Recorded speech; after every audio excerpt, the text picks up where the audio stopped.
Good morning everyone. Good morning. आज दिन कौन सा है? सोमवार है। टाइम कितना हो रहा है? 12:30।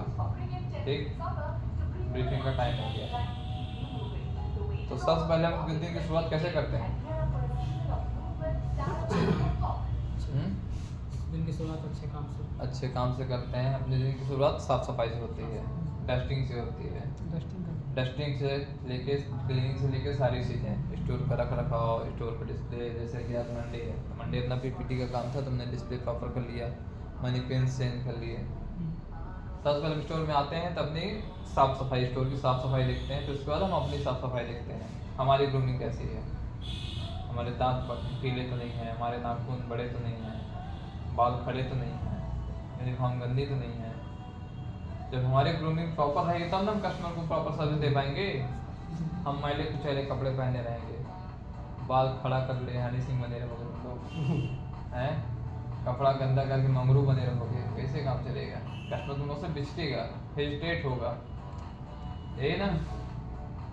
सबसे पहले बात अपने ग्रूमिंग में चेक करना है। तो उसके साथ साथ अपने स्टोर के एम्बियंस को चेक करना है, हमारे स्टोर के एम्बियंस प्रॉपर है कि नहीं। एम्बियंस मतलब वहाँ का माहौल, कहीं कुछ स्मेल तो नहीं कर रहा है, स्टोर का डेवलप एकदम मेंटेन होना चाहिए। कहीं कुछ जो जो जहाँ की चीज़ है वहाँ पर है ना, कि अव्यवस्थित जो नहीं है कोई चीज़, ये होता है। हमारा डिस्प्ले पूरा प्रॉपर है ना, हमारा डिस्प्ले पूरा क्लीन है ना, हम भी पूरा क्लीन है ना। फिर हमारा स्टार्ट होता है अपने टारगेट से। हम लोग का आज का टारगेट कितने का रहेगा? चलो 35,000 मान लिया। 35 में 3 आदमी डिवाइड करो, कितना कितना आया?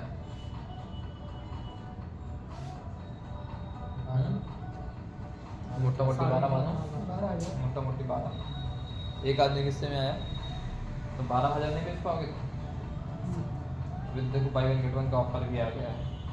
तुम लोगों को अपने प्रोडक्ट में नॉलेज होना चाहिए और स्टॉक का नॉलेज होना चाहिए, इन्वेंट्री के बारे में पता होना चाहिए। हमारे इन्वेंट्री में क्या माल है, कितना माल है, कैसे माल है। जब तुमको नहीं पता रहेगा बिजनेस को नहीं कर पाओगे तुम लोग, ठीक है ना। वो अगर याद रहे तो तुमको सिस्टम देखने ही नहीं पड़ेगा। कस्टमर जो साइज मांगा वापस खिला के तो दिखा दोगे। तो बेहतरीन कस्टमर सर्विस के 5 मंत्र क्या क्या है बताओ थोड़ा सा। पहला, कस्टमर को एक से स्वागत करें। हाँ। दूसरा, 2 प्रश्न पूछकर गेस्ट की पसंद पता करें। तीसरा, पसंद के मुताबिक 3 मर्चेंडीज दिखाएं। चौथा, 4 अलग प्रोडक्ट क्रॉस सेल करें। पाँचवा, जो दिखाए गए प्रोडक्ट को उसके उसी जगह पे रख दें। ठीक, चलो अब बता दो पार्ट्स ऑफ केपीआई क्या है। केपीआई के कितने पार्ट हैं? ये 4 पार्ट। बोलो। पहला ATV, ASP, UPT, conversion. ATV, ASP, UPT और कन्वर्जन। एटीवी किसको बोलते हैं? एक बिल की वैल्यू को एटीवी बोलते हैं। एएसपी किसको बोलते हैं? एक यूनिट की वैल्यू को एएसपी बोलते हैं। और यूपीटी किसको बोलते हैं? बिल की टोटल क्वांटिटी यूपीटी बोलते हैं। और कन्वर्जन किसको बोलते हैं? बिल बना उनका कन्वर्जन। जितना कस्टमर स्टोर में आता है जो बिल की कन्वर्ट होता है उसको हम लोग कन्वर्जन बोलते हैं। ये सबको क्लियर है? ठीक है ना।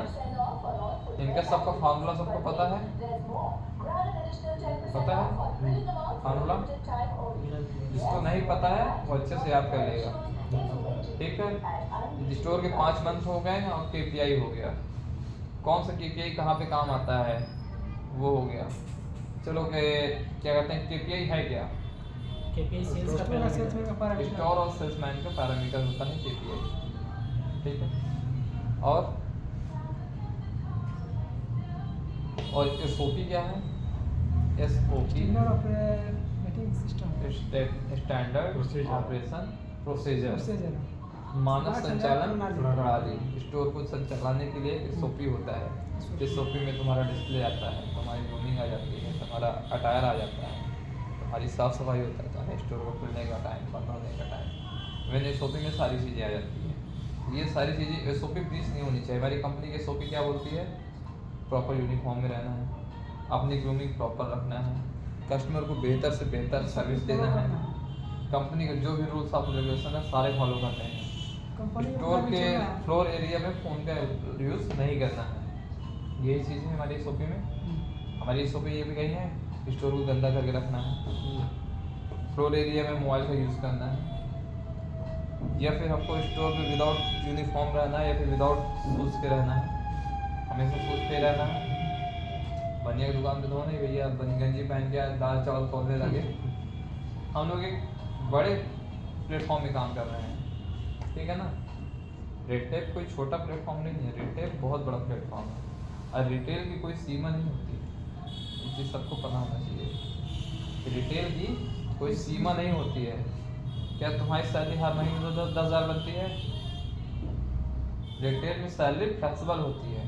फ्लेक्सिबल मतलब ऊपर नीचे, समझ रहे? कभी तुम्हारी 9 बनेगी तो कभी 11 बनेगी, कभी 11 बने तो कभी 12 बनेगी। क्या 12 को 12 महीने एक जैसा सैलरी आती है किसी की? आती है एक जैसा सैलरी? कभी 7,000 आई तो कभी 12,000 आई, कभी 11,000 आई तो कभी 9,000 आई। हमेशा फ्लेक्सिबल सैलरी रहती नहीं रहती है, हैं? लेकिन अगर तुमको एक चीज़ पे कर दिया है, नहीं तुम्हारी 9,000 ही रहेगी तुम्हारी सैलरी, तब काम करने में तुमको मजा आएगा, सेल्स करने में मजा आएगा। तुम्हारे दिमाग में ये बस जाएगा यार कुछ भी हो जाए हमको 9,000 तो मिलना ही मिलना है, हम सेल नहीं भी करेंगे तो 9,000 मिलेगा, करेंगे तो हमको 9,000 मिलेगा।